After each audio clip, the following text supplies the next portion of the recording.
Welcome to Psalmcast. I'm Denise. We're on March 31st. You're on segment number 4, and we're going to talk about what happened in the month of March, how Psalmcast came to be birthed, and what's happened in the month of March.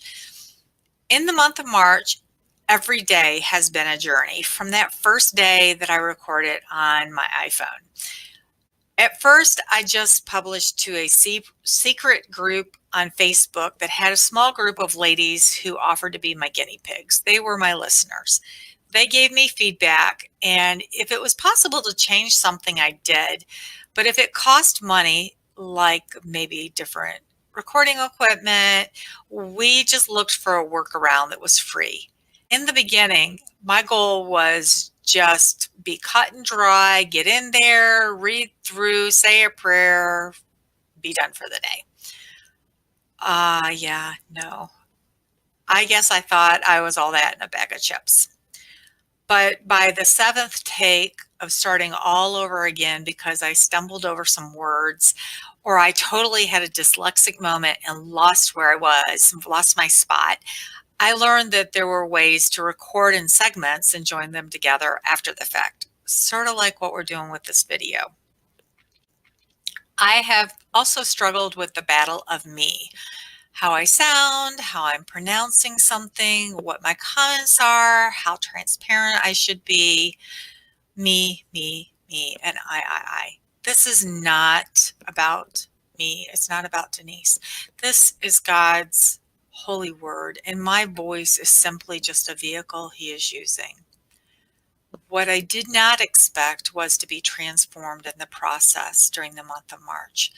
Normally, a month like we have lived through in the last 30 days would have sent me into overload, which results in despair, depression, and generally I end up crashing in a ditch. This means that I crawl into a cave, I isolate myself, I lick my wounds, and after a length of time, I either come out on my own, but it's more likely that I'll be dragged out by a special friend God has used for this purpose many times. This month, that did not happen. It was so awesome. This month had some major zingers in it, ones that had the potential to change our life as we know it. But instead of freaking out, the words I've been reading apparently were doing some shoring up and rebuilding inside of me.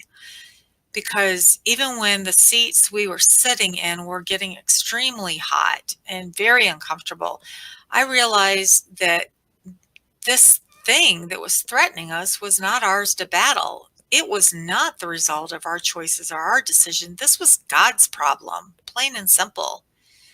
For about a week, it looked like we were going to get caught up in the undertow of somebody else's actions. But God dealt with it. And less than a week ago, I was prompted to apply on several media outlets with Psalmscast. My thoughts were that if accepted on any of these outlets, it would be the indication to continue the Psalmcast journey into April. Most of the requests I submitted said to expect a minimum of 14 days for the podcast to be reviewed, whatever that entails, which would have put us into the month of April. So I was kind of blown away when I got the first acceptance by TuneIn Radio just 3 days later. And 2 days after that, the acceptance notice from iTunes was received. This was amazing. So tune in for part 5 to find out where we're going next.